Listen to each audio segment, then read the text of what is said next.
In front of me is Samsung Galaxy Z Fold 8, and today I would like to show you how you can resize icons.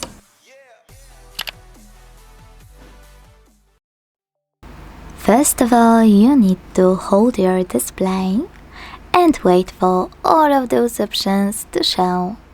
When they do, hit Settings at the bottom on the right, and then use this slider to adjust upsize.